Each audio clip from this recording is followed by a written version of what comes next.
Nahum അധ്യായം 1. നിനവയുടെ മേൽ വിധി. നിനവയെ സംബന്ധിച്ചുള്ള പ്രവചനം. എൽക്കോഷനായ നാഹൂമിൻ്റെ ദർശന ഗ്രന്ഥം. കർത്താവ് അസഹിഷ്ണുവായ ദൈവവും പ്രതികാരം ചെയ്യുന്നവനുമാണ്. കർത്താവ് പ്രതികാരം ചെയ്യുന്നവനും ക്രോധം നിറഞ്ഞവനുമാണ്. കർത്താവ് തൻ്റെ വൈരികളോട് പകരം വീട്ടുകയും ശത്രുക്കൾക്ക് വേണ്ടി ക്രോധം കരുതി വയ്ക്കുകയും ചെയ്യുന്നു. കർത്താവ് ദീർഘക്ഷമയുള്ളവനും അതിശക്തനുമാണ്. ഒരു കാരണവശാലും അവിടുന്ന് കുറ്റക്കാരെ വെറുതെ വിടുകയില്ല. ചുഴലിക്കാറ്റിലും കൊടുങ്കാറ്റിലുമാണ് അവിടുത്തെ പാത. മേഘങ്ങൾ അവിടുത്തെ പാദങ്ങളിലെ പൊടിയാണ്. അവിടുന്ന് കടലിനെ ശാസിക്കുകയും വറ്റിച്ചു കളയുകയും ചെയ്യുന്നു. നദികളെ അവിടുന്ന് വരട്ടുന്നു. ബാഷാനും കാർമലും ഉണങ്ങുകയും ലബനോനിലെ പുഷ്പങ്ങൾ വാടുകയും ചെയ്യുന്നു. പർവ്വതങ്ങൾ അവിടുത്തെ മുൻപിൽ പ്രകമ്പനം കൊള്ളുന്നു. മലകൾ ഉരുകിപ്പോകുന്നു. ഭൂമിയും ലോകവും അതിലുള്ളതൊക്കെയും അവിടുത്തെ മുൻപിൽ ശൂന്യമായി തീരുന്നു. അവിടുത്തെ രോഷത്തിനു മുൻപിൽ നിലകൊള്ളാൻ ആർക്ക് കഴിയും? അവിടുത്തെ കോപാഗ്നി ആർക്ക് സഹിക്കാനാവും? അഗ്നി പോലെ അവിടുത്തെ ക്രോധം വർഷിക്കപ്പെടുന്നു. അവിടുന്ന് പാറകളെ ഉടച്ചു കളയുന്നു. കർത്താവ് നല്ലവനും കഷ്ടതയുടെ നാളിൽ അഭയദുർഗവുമാണ്. തന്നിൽ ആശ്രയിക്കുന്നവരെ അവിടുന്ന് അറിയുന്നു. എന്നാൽ കവിഞ്ഞൊഴുകുന്ന പ്രവാഹത്താൽ അവിടുന്ന് തൻ്റെ ശത്രുക്കളെ നിശേഷം നശിപ്പിക്കും. അവിടുന്ന് അവരെ അന്ധകാരത്തിലേക്ക് അനുധാവനം ചെയ്യും. കർത്താവിനെതിരായി നിങ്ങൾ എന്തു ഗൂഢാലോചനയാണ് നടത്തുന്നത്? അവിടുന്ന് അത് നിശേഷം തകർക്കും.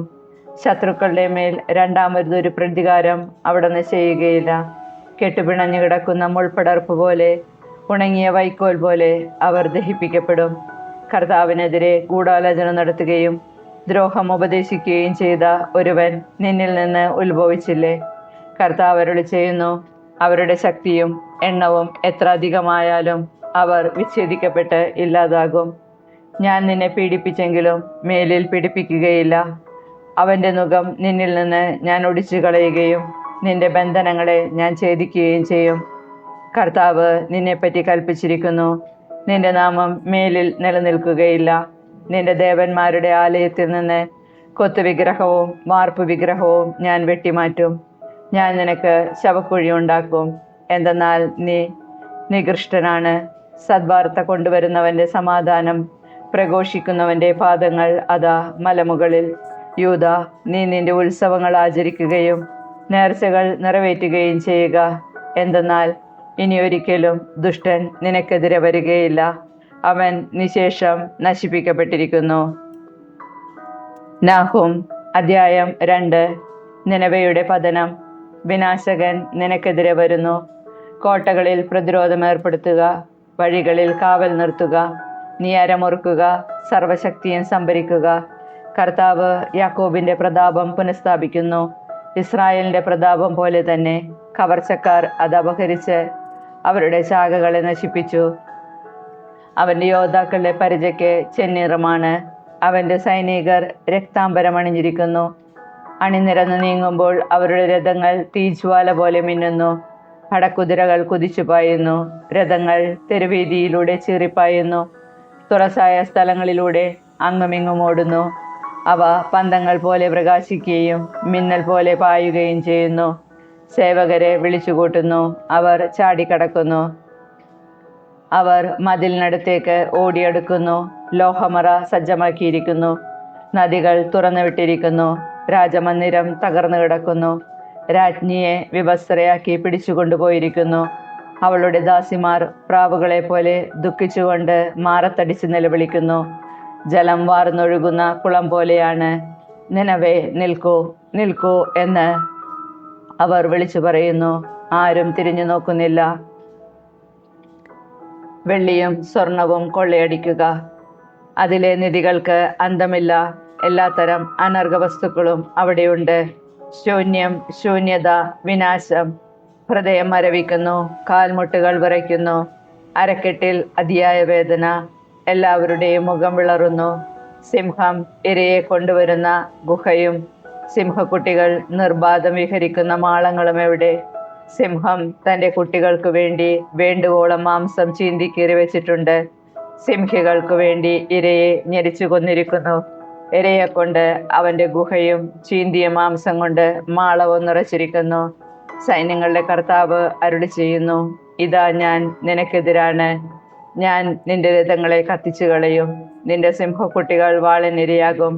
ഞാൻ നിന്റെ ഇരയെ ഭൂമിയിൽ നിന്ന് വിച്ഛേദിച്ചു കളയും. നിന്റെ ദൂതന്മാരുടെ സ്വരം മേലിൽ കേൾക്കുകയില്ല. നാഹും അധ്യായം 3. നിനവയുടെ അക്രമങ്ങൾ. രക്തപങ്കിലമായ നഗരത്തിന് ആ കഷ്ടം! വ്യാജവും കൊള്ളയും കൊണ്ട് അത് നിറഞ്ഞിരിക്കുന്നു. അവിടെ നിന്ന് കവർച്ച ഒഴിയുകയില്ല. ചമ്മട്ടിയുടെ ശബ്ദം, ചക്രങ്ങളുടെ ഇരമ്പൽ, കുതിരകളുടെ കുളമ്പടി, രഥങ്ങളുടെ മുഴക്കം, കുതിക്കുന്ന കുതിരപ്പടയാളികൾ, ജ്വലിക്കുന്ന വാൾ, തിളങ്ങുന്ന കുന്തം, നിഹതന്മാരുടെ വ്യൂഹങ്ങൾ, ശവശരീരങ്ങളുടെ കൂമ്പാരം, എണ്ണമറ്റ മൃതദേഹങ്ങൾ. അവർ അവയെ ചവിട്ടി കടന്നു പോകുന്നു. വേശ്യാവൃത്തി കൊണ്ടും ജനതകളെയും വശീകരണ ശക്തി കൊണ്ട് രാജ്യങ്ങളെയും വഞ്ചിച്ച മോഹിനിയും മാരകവശ്യതയുള്ളവളുമായ വേശ്യയുടെ എണ്ണമറ്റ വേശ്യാവൃത്തികൾ നിമിത്തമാണിതെല്ലാം സംഭവിച്ചത്. സൈന്യങ്ങളുടെ കർത്താവ് അരുളി ചെയ്യുന്നു, ഇതാ ഞാൻ നിനക്കെതിരാണ്. ഞാൻ നിന്റെ വസ്ത്രം മുഖത്തോളം ഉയർത്തി ജനതകൾക്ക് നിന്റെ നഗ്നത കാണിച്ചു കൊടുക്കും. രാജ്യങ്ങൾ നിന്റെ ലജ്ജ ദർശിക്കാനിടവരുത്തും. ഞാൻ നിന്റെ മേൽ ചെളി വാരിയെറിയും. ഞാൻ നിന്നോട് വെറുപ്പോടെ പെരുമാറുകയും നിന്നെ നിന്ദാവിഷയമാക്കുകയും ചെയ്യും. നിന്നെ കാണുന്ന എല്ലാവരും നിന്നെ വിട്ടകന്ന് ഇപ്രകാരം പറയും, നിനവേ ശൂന്യമായിരിക്കുന്നു. അവളെ ചൊല്ലി ആര് വിലപിക്കും?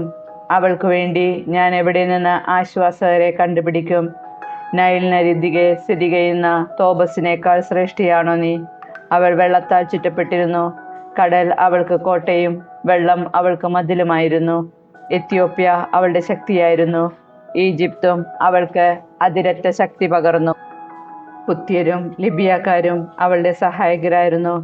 എന്നിട്ടും അവൾ തടവിലാക്കപ്പെട്ട് അടിമത്തത്തിലാണ്ടു. വഴിക്കവലകളിൽ വെച്ച് അവളുടെ കുഞ്ഞുങ്ങൾ നിലത്തടിച്ച് കൊല്ലപ്പെട്ടു. അവളുടെ സമുന്നതന്മാർക്കു വേണ്ടി അവർ നറുക്കിട്ടു. അവളുടെ പ്രമുഖന്മാരെയെല്ലാം അവർ ചങ്ങലയിൽ ബന്ധിച്ചു. അങ്ങനെ നീയും ലഹരി പിടിച്ച് ഉന്മത്തെയും പരിഭ്രാന്തിയുമാകും. ശത്രുക്കളിൽ നിന്ന് നീ അഭയം അന്വേഷിക്കും. നിന്റെ കോട്ടകൾ പാകമായ ആദ്യഫലങ്ങൾ പേറുന്ന അത്തിവൃക്ഷങ്ങൾ പോലെയാകും. കുലുക്കിയാൽ അവ ഭോക്താവിൻ്റെ വായിൽ തന്നെ പതിക്കും. നിന്റെ സൈന്യം സ്ത്രീകളെ പോലെയാണ്. നിന്റെ ദേശത്തിൻ്റെ കവാടങ്ങൾ ശത്രുക്കൾക്കായി മലർക്കെ തുറന്നിരിക്കുന്നു. അഗ്നി നിന്റെ ഓടാമ്പലുകളെ വിഴുങ്ങിയിരിക്കുന്നു. ഉപരോധത്തിനു വേണ്ടി വെള്ളം കോരുക, കോട്ടകളെ ബലപ്പെടുത്തുക, ചെളിയിലിറങ്ങി കളിമണ്ണ് ചവിട്ടിക്കുഴച്ച് ഇഷ്ടിക ഉണ്ടാക്കുക. അവിടെ അഗ്നി നിന്നെ വിഴുങ്ങും, വാൾ നിന്നെ വിച്ഛേദിക്കും. വെട്ടുകിളി പോലെ അത് നിന്നെ സംഹരിക്കും. വെട്ടുകിളിയെ പോലെ പെരുകുക, വിട്ടിലിനെ പോലെ വർദ്ധിക്കുക. ആകാശത്തിലെ നക്ഷത്രങ്ങളെക്കാൾ അധികമായി നീ നിന്റെ വ്യാപാരങ്ങളെ വർദ്ധിപ്പിച്ചു. വെട്ടുകിളി ചിറക് വിരിച്ച് പറന്നകലുന്നു. നിന്റെ പ്രഭുക്കന്മാർ വിട്ടിലുകളെ പോലെയും നിന്റെ സൈന്യാധിപന്മാർ ശീതകാലത്ത് വേലിയിൽ പറന്നുകൂടുന്ന വെട്ടുകിളി പറ്റങ്ങൾ പോലെയുമാണ്. സൂര്യൻ ഉദിക്കുമ്പോൾ അവ പറന്നു പോകുന്നു. അവ എവിടെയാണെന്ന് ആരും അറിയുന്നില്ല. അസീറിയ രാജാവേ, നിന്റെ ഇടയന്മാർ ഉറങ്ങുന്നു, നിന്റെ പ്രഭുക്കന്മാർ മയങ്ങുന്നു. ഒരുമിച്ച് കൂട്ടാൻ ആരുമില്ലാതെ നിന്റെ ജനം മലകളിൽ ചിതറിക്കപ്പെട്ടിരിക്കുന്നു. നിന്റെ ക്ഷതത്തിന് ശമനമില്ല, നിന്റെ മുറിവ് മാരകമാണ്.